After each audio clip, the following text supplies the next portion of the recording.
오늘도 우리 주님 예수 그리스도의 이름으로 여러분 한 분 한 분을 축복합니다. 아멘. 로마서 12장 15절 말씀 보면 성경이 이렇게 말씀합니다. 우는 자들과 함께 울라, 이렇게 말씀하고 있죠. 성경의 말씀이신 예수님의 말씀이라면 이 말씀은 예수님의 말씀 아니겠어요? 그런데 예수님은 참 놀라우신 분이죠. 예수님은 말씀만 하시는 분이 아니라 말씀대로 사시는 분이십니다. 예수님은 우는 자들과 함께 울라고 말씀하셨잖아요. 말씀만 하신 것 아니라 지금도 울고 있는 자가 있다면 같이 울어주시는 주님이시죠. 우리 주님은 마음이 따뜻한 분이시죠. 우는 자가 있으면 그를 불쌍히 여기시죠. 상한 갈대 꺾지 아니하시고 꺼져가는 등불도 끄지 아니하시는 주님이시죠. 히브리 4장에 보게 되면 우리에게 있는 대제사장은 우리의 연약함을 동정하지 못하실 리가 아니에요. 동정한다는 말은 불쌍히 여긴다는 뜻입니다. 그러니까 우리 주님은 사람을 바라볼 때에 예수님의 관점은 불쌍히 여기는 관점으로 보시는 거예요. 사람을 바라볼 때 어떤 눈으로 보느냐가 중요하잖아요. 날카로운 눈으로 혹 무엇을 잘못하는가 판단하고 정죄하는 눈으로 본다면 다 허물 뿐이죠. 그런데 만약에 부모가 자식을 바라볼 때 어떤 눈으로 바라보겠어요? 부모는 자녀의 연약한 모습 볼 때마다 불쌍히 여기는 마음으로 보잖아요. 그러니까 허물이 있어도 덮어주고 용서해 주는 것 아니겠어요? 연약할수록 더 귀하게 여겨주시고, 흔히 그런 표현을 사용하잖아요. 아픈 손가락, 그런 표현을 사용하는 분이 있더라고요. 자녀들 가운데 연약한 자녀가 있으면 아픈 손가락은 더 사랑하고 더 베풀어 주는 것이죠. 여러분, 오늘 시간 예수님은 우는 자들과 함께 울어주시는 주님이시죠. 혹 내가 지금 울고 있다면 나는 지금 혼자 울고 있는 게 아닙니다. 혹 내가 골방에 무릎 꿇고 앉아서 마음이 아프고 답답하고 괴롭고 눈물 나서 울고 있을 때에 어쩌면 그 누구도 나의 우는 모습을 보아주지도 않고, 사실은 나도 누군가에게, 사람에게는 내 우는 모습, 슬픈 모습 보여주고 싶지 않지만, 그런데 우리 주님은 우는 자의 위로가 되어주시고 우는 자와 함께 울어주신다 말씀하시니까 우리 주님 앞에서는 마음 놓고 울 수 있는 것 아니겠어요? 슬프면 슬프다고, 아프면 아프다고, 힘들면 힘들다고, 주님 저 힘들어요, 아시죠? 제 마음을 아시는 주님, 내 마음에서 눈물의 강이 흐르고 있습니다. 누구에게도 보여줄 수 없는 그 눈물, 주님은 내 눈물을 보시고 아실 줄로 믿습니다. 여러분, 이것이 바로 성도의 마음 아니겠어요? 요한복음 11장에 보게 되면 사랑했던 가족을 떠나보내고 울고 있는 한 사람 이야기가 나오죠. 오라버니가 죽었어요. 그 노이였던 마리아가 울고 있습니다.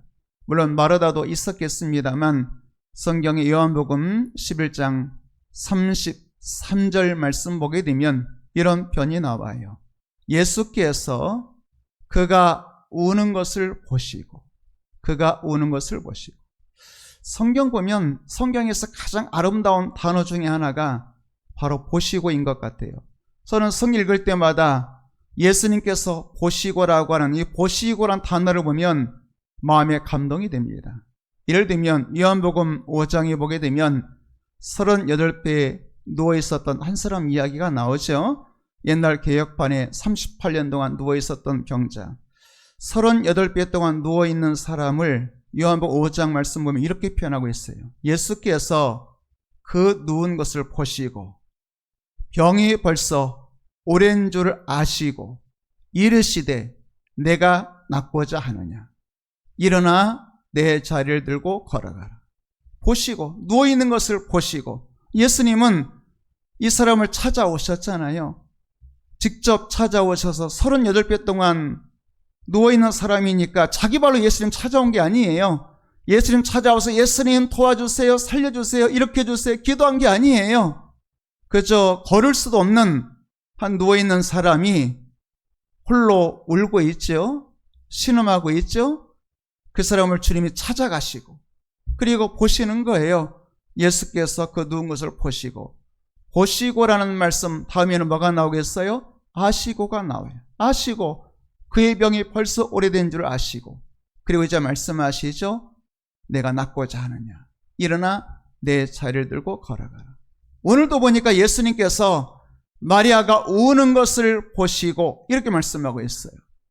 우는 것을 보시고 그 다음 말씀 보니까 예수님의 심령에 비통이 여기시고 불쌍히 여기사 그러니까 울고 있는 마리아를 보시면서 예수님 마음이 같이 아파하시는 거예요.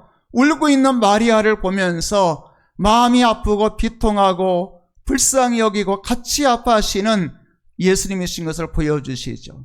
그리고 35절 말씀 보면 말씀 이렇게 이어지죠. 예수께서 눈물을 흘리시더라. 그러니까 울고 있는 마리아를 보시고 심령의 비통이 여기시고 불쌍히 여기시고 마리아가 울고 있을 때 마리아가 눈물을 흘리고 있을 때 예수님이 같이 눈물을 흘려주셨다고 말씀하고 있어요.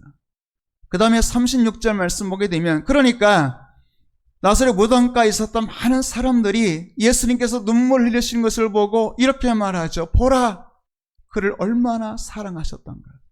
그러니까 예수님께서 눈물 흘리시는 것을 본 사람들이 예수님이 나사로를 얼마나 사랑하셨으면 그 무덤가에서 죽음 앞에서 예수께서 울고 계실까, 눈물을 흘리실까, 혹은 마리아의 그 눈물 흘리는 모습 보신 예수님이 얼마나 슬퍼하셔서 같이 눈물을 흘리셨으면 보라 그를 얼마나 사랑하셨던가 이렇게 말하는 거죠. 사실 여러분 이야기를 아시잖아요. 얼마 후에 우리 주님께서 나사로야 나오라 명하시죠. 그러자 죽은 나사로가 살아났잖아요. 여러분 얼마든지 주님은 죽은 자를 살리시는 주님이시잖아요. 그러니까 예수님께서는 잠시 후에 나사로를 살려주실 것을 아셨어요. 그럼에도 불구하고 살려주실 것을 작정하셨음에도 불구하고 예수님 우는 자와 함께 울어주시는 주님이시죠. 여러분 오늘 이 시간 여러분들이 울고 있을 때 여러분 혼자 우는 게 아니에요. 33절 말씀 보니까 예수께서 그가 마리아가 우는 것을 보시고 그랬잖아요. 예수님께서 보고 계시는 것 믿으시기를 축복합니다. 성경에 보면 예수님이 보고 계신다고 말씀하고 있죠. 저 보시고라는 말씀 중에 또 하나 누가복음 19장에 보게 되면 삭개오 이야기가 나와요. 삭개오 여러분 아시죠? 돌무화과 나무에 올라갔어요. 옛날 개혁판에 우리가 익숙한 말로 뽕나무에 올라갔죠. 삭개오가 왜 올라갔어요? 거기 보게 되면 3절 4절 말씀은 두 번 나오는 단어가 뭐냐면 삭개오가 예수님 어떤 분이신가 보고자 해요. 예수님 보려고 올라갔다고 3절 4절에 두 번이나 누가요? 삭개오가 예수님 보려고 돌무화과 나무에 올라갔어요. 그런데 참 신기하죠. 삭개오가 예수님 보려고 갔는데 5절 이하의 말씀 보니까 예수께서 삭개오를 보시고 삭개오야 내려오라 오늘 내가 너의 집에 유하여 하겠다. 누가 누구를 보고 싶어 했어요? 삭개오가 보고 싶어 했어요. 그래서 삭개오가 보고자 하여 보고 싶어서 돌무화과 나무에 올라갔어요. 그런데 누가 누구를 보았어요? 예수님이 삭개오를 보았어요. 여러분 내가 예수님을 보고 싶어하는 것보다 예수님이 여러분을 더 보고 싶어하는 것 믿으시길 바랍니다. 내가 나를 사랑하는 것보다 나보다 나를 더 사랑하시는 주님, 내가 나를 아는 것보다 나를 더 잘 아시는 주님. 여러분 내가 나를 알 수 있겠어요? 내가 가는 길을 알 수 있겠어요? 내 마음 알 수 있겠어요? 내 마음 나도 몰라요. 내가 가는 길을 나도 몰라요. 그러나 내가 가는 길을 누가 아세요? 오직 그가 아시나니 주님이 나를 단련하신 후에는 내가 순금같이 되어 나오리라. 여러분 삭개오가 예수님 보고 싶어 했지만 누가 보셨다고요? 예수님이 먼저 보셨어요. 사실은 누가복음 15장에도 똑같은 이야기가 나와요. 한 아들이, 우리는 흔히 탕자로 알고 있는 아들이 아버지 보고 싶어서 아버지께로 오고 있었죠. 사정, 사연 이야기는 하지 않겠습니다만, 성경에 보니까 누가복음 15장에 누가 누구를 보았어요? 아직도 거리가 먼데 아버지가 아들을 보고 누가 달려가요? 아버지가 아들을 향하여 달려갔다고 말씀하고 있죠. 누가 누구를 끌어안고 안아줬어요? 아버지가 아들을 안아주는 거죠. 그러니까 아들이 아버지를 보고 싶어서 왔는데 실제 본 것은 누구예요? 아버지가 아들을 보는 거예요. 삭개오가 예수를 보고 싶어 했지만 예수를 보시는 거예요. 예수님은 보시면 아시죠. 돌무화과 나무에 올라간 그 사람이 삭개오인 것을 아시죠. 우리가 그런 노래 있잖아요. 내 이름 아시죠. 누가 예수님에게 알려준 게 아니에요. 예수님, 저 사람 보세요. 삭개오가 예수님 보고 싶어요. 그런 게 아니에요. 예수님은 그의 이름이 삭개오인 것을 아시죠. 이름만 아시겠어요? 삭개오의 소원이 뭐예요? 예수님 보고 싶어하는 거잖아. 예수님과 대화를 나눴으면 좋겠다는 거잖아요. 예수님 말씀 들으면 좋겠다는 거잖아요. 할 수만 있다면 예수님 우리 집에 초청해서 예수님과 함께 식사하면서 예수님과 교제하고 말씀 듣고 싶은 거잖아요. 그리고 예수님께서 삭개오야 내려오라. 오늘 내가 너희 집에 유하겠다. 너희 집에 방문해서 너와 함께 복된 시간, 말씀의 시간을 나누겠다. 이렇게 말씀하는 거잖아요.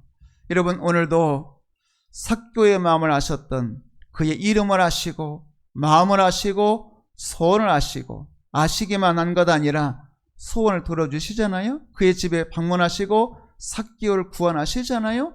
여러분, 예수님은 38배 동안 누워있는 사람 보시고 아시고 그것만 있는 게 아니잖아요. 말씀으로 그를 일으키시죠. 일어나 내 자리 들고 걸어가라 명하시잖아요.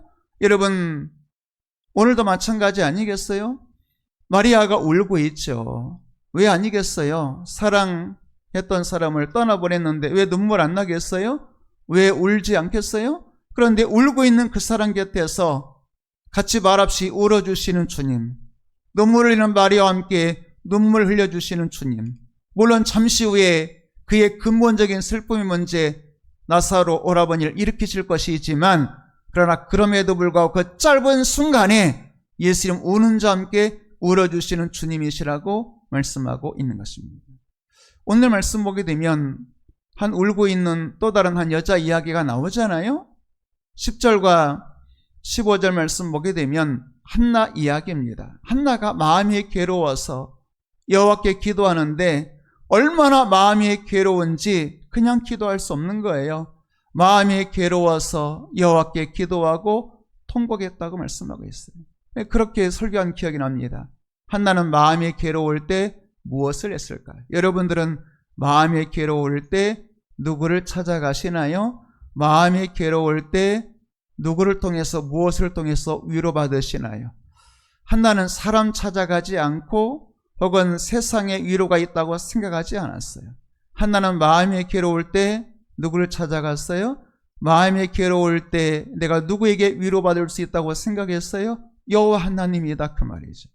그래서 한나는 여호와께 찾아갔죠. 마음이 괴로울 때 주저앉지 않고 인생을 포기하지 않고 낙심하지 않고 나는 안 돼, 나는 왜 이렇게 안 되지, 나는 왜 이렇게 오랜 시간 기도해도 응답이 없지, 기도해봐야 아무것도 일어나지 않네, 포기해야 될까, 이제 나는 절망인가, 그러지 않았어요.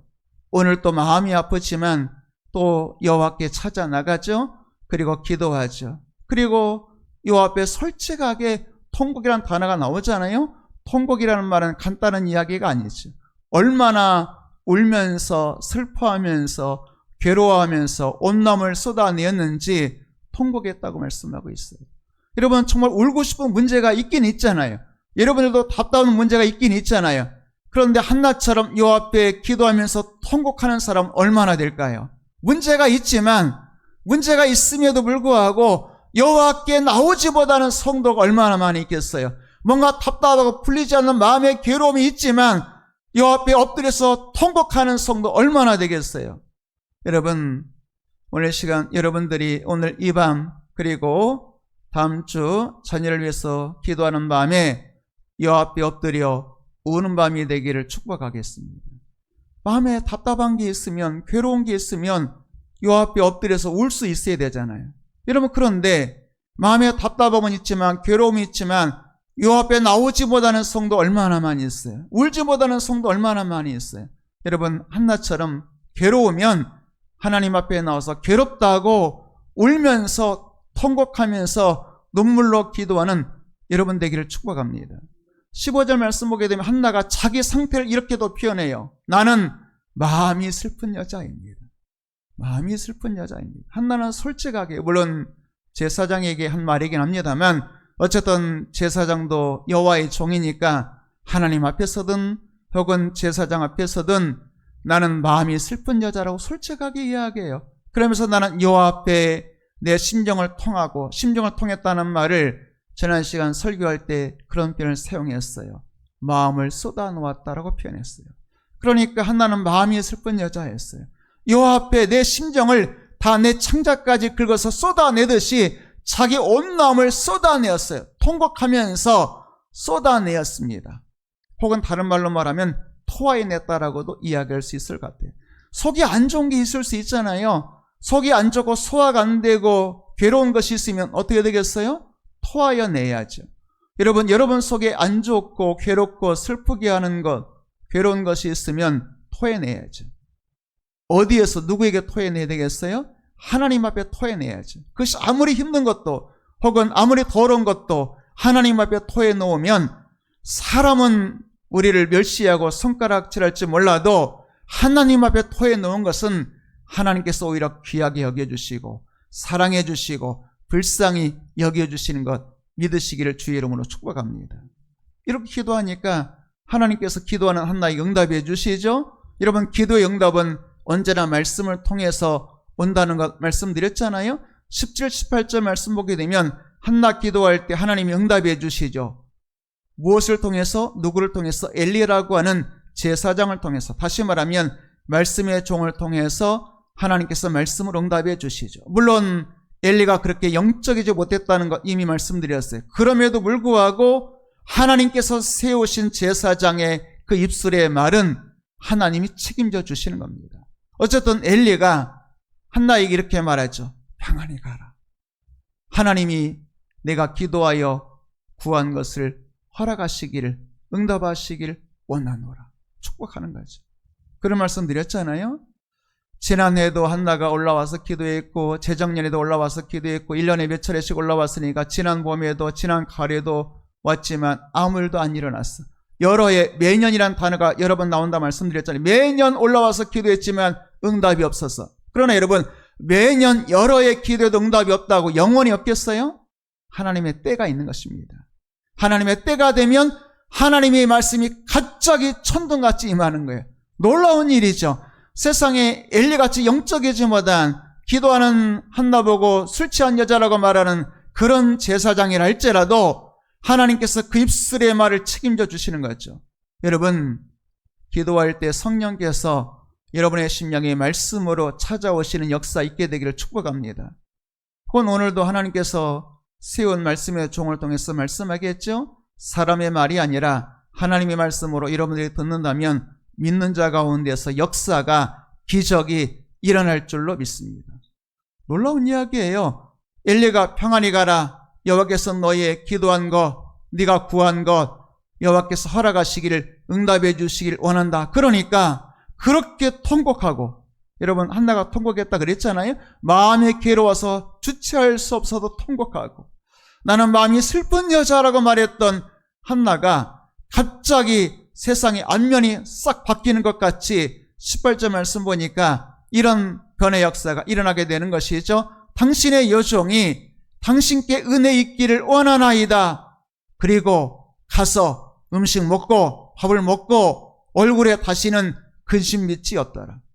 놀라운 이야기 아니겠어요? 단순하게 17, 18절 한 절 다음의 이야기입니다만, 아니 세상에 조금 전에 나보고 술 취했다라고 하는 그 제사장이 축복했는데도 불구하고 한나는 아멘으로 화답했다 그 말이죠. 하나님께서 내게 주신 말씀으로 받아들였습니다. 왜 그럴까요? 여러분, 매년 찾아왔다 그랬잖아요.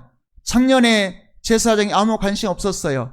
재작년에도 아무 관심도 없었어요. 말도 걸어오지 않았죠. 축복해 주지도 않았어요. 그런데 오늘 갑자기 제사장이 내게 말을 걸어오는 겁니다. 그리고 축복의 말을 하는 것이죠. 그때 한나는 알았어요. 이게 우연이 아니에요. 이게 갑자기 제사장이 궁금해서 내게 말 걸어오고 어디 술 취한 여자가 하나님의 전 여호와의 집에 올라와서 술 주장하나 궁금해서 온 게 아니라는 것을 알았어요. 누가요? 하나님께서 내게 약속의 말씀을 주실 때가 됐다는 것을 알았어요. 그리고 하나님께서 엘리 제사장 입을 통해서 자기에게 약속하신 것을 믿게 되었죠. 그리고 그대로 아멘한 거예요. 그대로 아멘하면서 하나님께 영광 올려드린 것이죠. 여러분, 성경에 보게 되면 아멘하는 자에게 하나님의 은혜와 기적이 있다고 말씀하고 있습니다. 아멘으로 말씀 앞에 믿음으로 반응하는 여러분 되기를 주의 이름으로 축복합니다.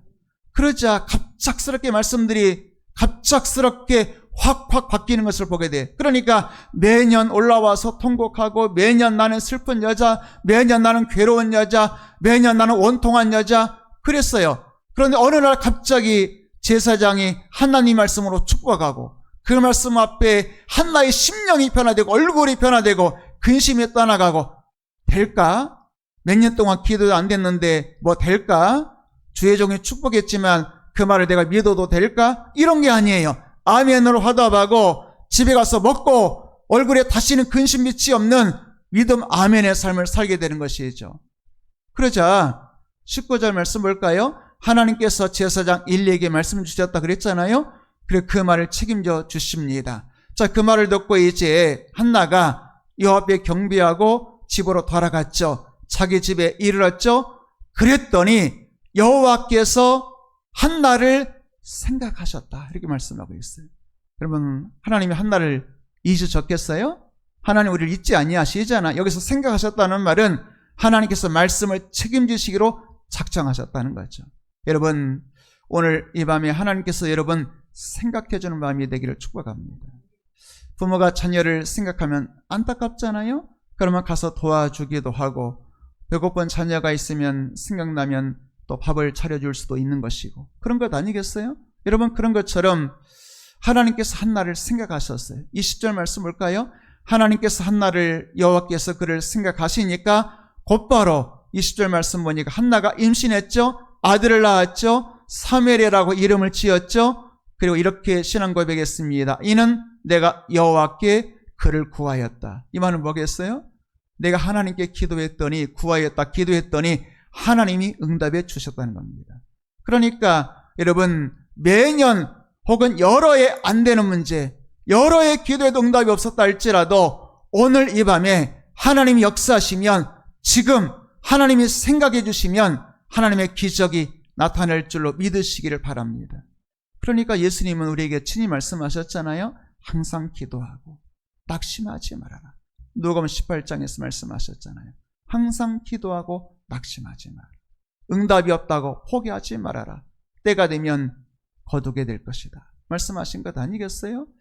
여러분, 우리가 기도해서 응답받을 때 한나같이 이렇게 고백하는 것이 얼마나 놀라운 일일까요? 지난주에 여러분들에게 솔로몬 이야기하면서 솔로몬이 예배로 시작해서 응답받고 마지막 다시 뭘로 끝났다고 그랬어요? 감사 예배로 끝났다고 말씀을 드렸죠.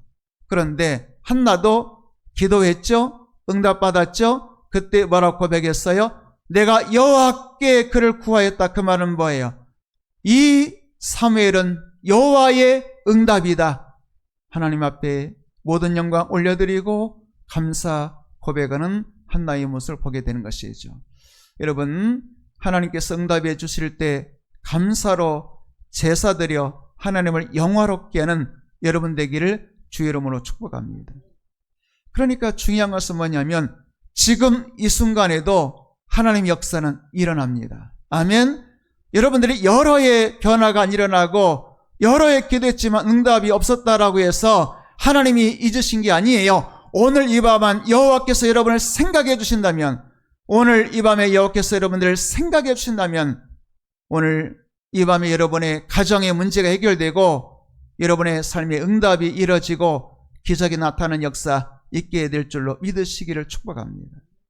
그래서 지금이 중요한 거예요. 사실 오늘도 부족해. 지금이 중요한 것 아니겠어요? 여러분, 우리가 하나님 앞에 한나처럼 울어야 한다면 언제 울어야 되겠어요? 지금, 내일이 아니고 지금 이 순간 하나님 앞에 엎드려 우는 여러분 되기를 축복합니다.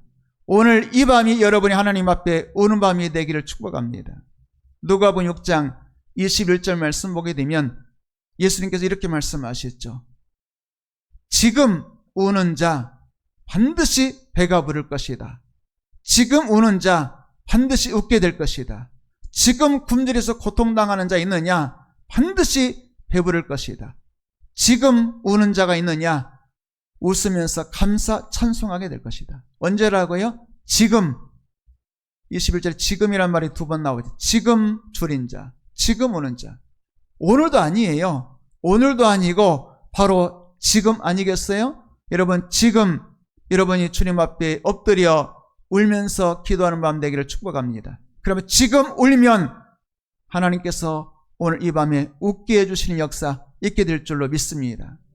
고린도서 6장 2절 말씀 보게 되면 이 지금이라는 말씀이 또 2번 나오죠. 내가 은혜 베풀 때가 있고 구원을 베풀어주는 날이 있다. 때와 날이 있다는 거예요. 하나님의 날, 하나님의 때가 있다는 거예요. 그런데 은혜 베풀 때가 있고 구원의 날이 있는데 보라, 지금은 은혜 받을 만한 때, 보라, 지금은 구원의 날. 언제요? 지금이라고 말씀하고 있죠. 여러분, 오늘 이 밤에 지금 이 순간 여러분의 가슴이 뜨거워지게 되기를 축복합니다. 말씀을 들으면 우리의 마음이 뜨거워지잖아요. 누가 보게 되면 엠마로 내려가는 2 제자가 예수님 만났죠. 예수님께서 그들에게 말씀해 주셨죠. 서로 말하죠. 주님 우리에게 말씀해 주실 때 우리 마음이 뜨겁지 아니하더냐. 말씀 듣는데 냉랭하면 무슨 역사 있겠어요.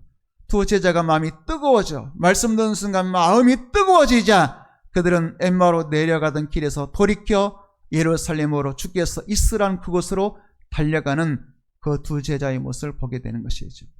말씀 들을 때마다 여러분의 가슴이 뜨거워지게 되기를 축복합니다. 그렇게 고백한 사람이 있다고 말씀드렸잖아요. 엠마로 내려간 2 제자 그랬다 그랬잖아요. 여러분, 언제요? 지금이라 그랬잖아요. 지금 울고 지금 응답받아 지금 구원의 날, 지금 은혜 받는 여러분 되기를 주의 이름으로 축복합니다. 우리 찬송 96장